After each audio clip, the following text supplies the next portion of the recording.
यह कथा बताती है कि इस धरती पर गरुड़ और नागों की उत्पत्ति कैसे हुई, क्यों गरुड़ नागों के दुश्मन हुए, क्यों नागों की जीभ आगे से दो हिस्सों में बटी हुई है और कैसे गरुड़ भगवान विष्णु के वाहन बने।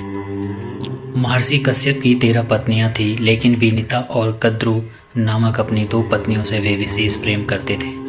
एक दिन महर्षि जब आनंद भाव में बैठे थे तो उनकी दोनों पत्नियां उनके समीप पहुंची और पति के पांव दबाने लगी। प्रसन्न होकर महर्षि ने बारी बारी से दोनों को संबोधित किया, तुम दोनों ही मुझे विशेष प्रिय हो, तुम्हारी कोई इच्छा हो तो बताओ। कद्रु बोली, स्वामी मेरी इच्छा है कि मैं हजारों पुत्रों की माँ बनूं। फिर महर्षि ने विनीता से पूछा। विनीता ने कहा, मैं भी माँ बनना चाहती हूँ स्वामी, किंतु 1000 पुत्रों की नहीं बल्कि सिर्फ एक ही पुत्र की, लेकिन मेरा पुत्र इतना बलवान हो कि कद्रु के 1000 पुत्र भी उसकी बराबरी न कर सके। महर्षि बोले, शीघ्र ही मैं एक यज्ञ करने वाला हूँ, यज्ञोपरांत तुम दोनों की माँ बनने की इच्छाएं अवश्य पूरी हो जाएंगी। महर्षि कश्यप ने यज्ञ किया। देवता और ऋषि मुनियों ने सहर्ष यज्ञ में हिस्सा लिया। यज्ञ संपूर्ण करके महर्षि कश्यप पुनः तपस्या करने चले गए। कुछ माह पश्चात विनीता ने 2 तथा कद्रु ने 1000 अंडे दिए। कुछ काल के पश्चात कद्रु ने अपने अंडे फोड़े तो उनमें से काले नागों के बच्चे निकल पड़े। कद्रु ने खुशी से चहकते हुए विनीता को पुकारा, विनीता देखो तो मेरे अंडों से कितने प्यारे बच्चे बाहर निकले हैं। विनीता बोली, सचमुच बहुत खूबसूरत है कद्रु, बधाई हो। अब मैं भी अपने दोनों अंडों को फोड़ कर देखती हूँ। यह कहकर विनीता अपने दोनों अंडों के पास गई। उसने एक अंडा फोड़ दिया, लेकिन अंडे के अंदर से एक बच्चे का आधा शरीर देखकर वह सहम गई। बोली, हे भगवान, जल्दबाजी में मैंने ये क्या कर डाला, यह बच्चा तो अभी अपूर्ण है।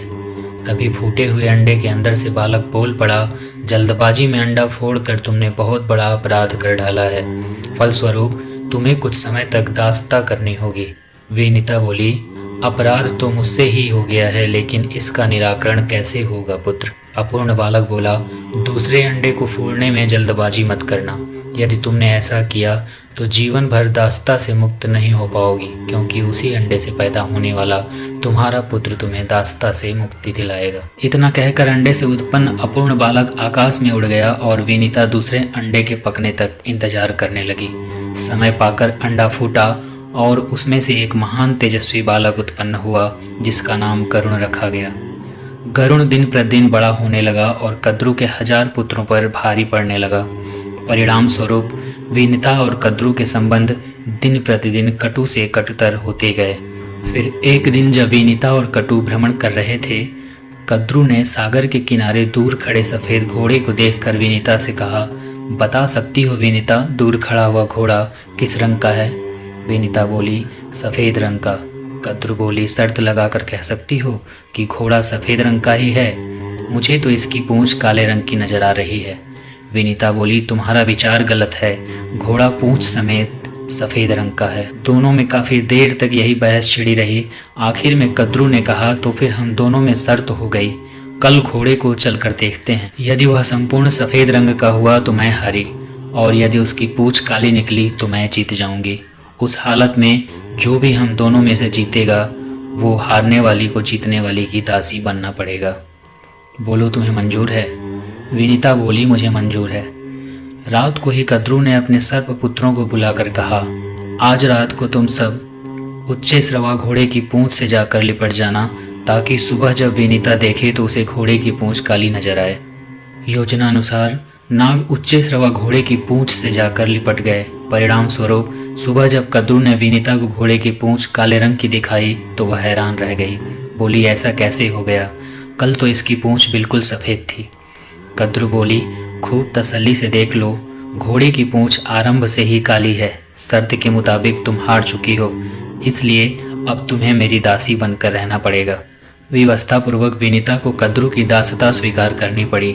माता को उदास देखकर गरुड़ ने पूछा, क्या ऐसा कोई उपाय नहीं है जिससे आप कद्रु की दासता से मुक्त हो जाएं? विनीता बोली, यह तो कद्रु से ही पूछना पड़ेगा। यदि वह प्रसन्न हो जाती है तो मुझे दासता से मुक्त कर देगी।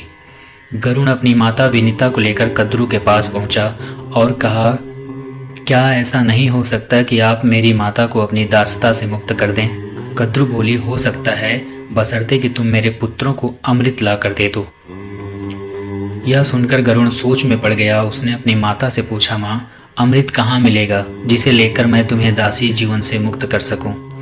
विनीता ने कहा, अमृत का पता तुम्हारे पिता बता सकते हैं। पुत्र, तुम उन्हीं के पास जाओ। गरुड़ महर्षि कश्यप के पास पहुंचा।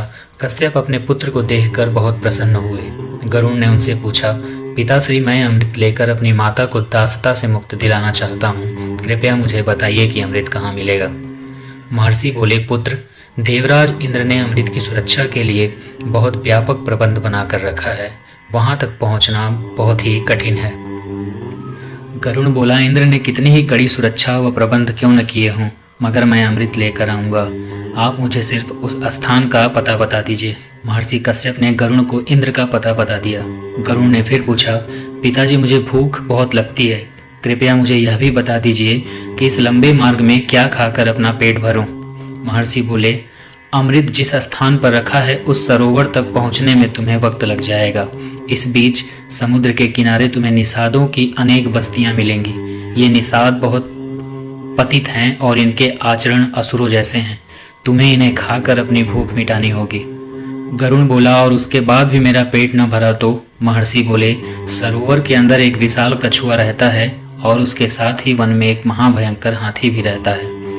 दोनों ही बहुत क्रूर और आसुरी प्रवृत्ति के हैं। तुम उन्हें भी खा सकते हो। पिता का आदेश पाते ही गरुड़ अमृत सरोवर की ओर बढ़ चला।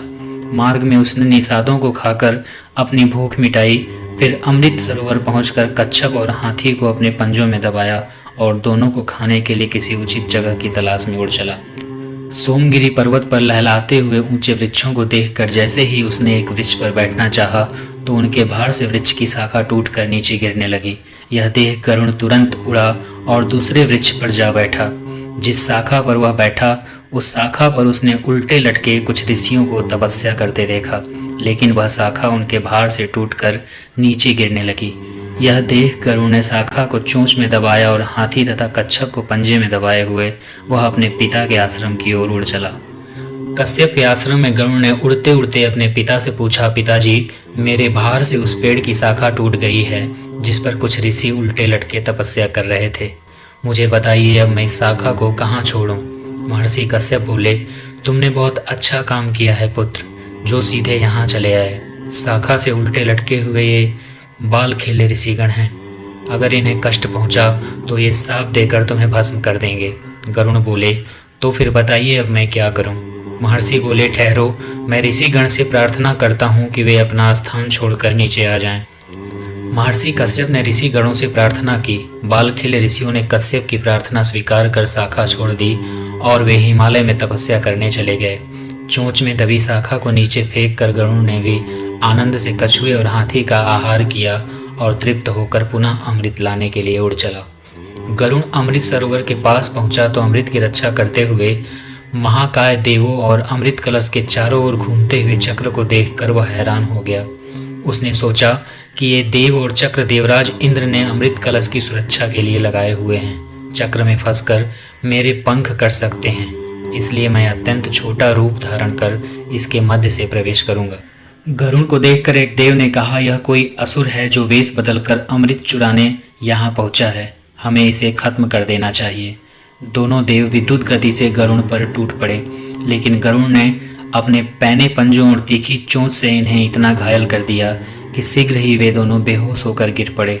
गरुड़ ने अमृत कलश पंजों में दबाया और वापस उड़ चला। होश में आते ही दोनों रक्षक देव घबराए हुए इंद्र के पास पहुंचे और गरुड़ द्वारा अमृत कलश ले उड़ने की घटना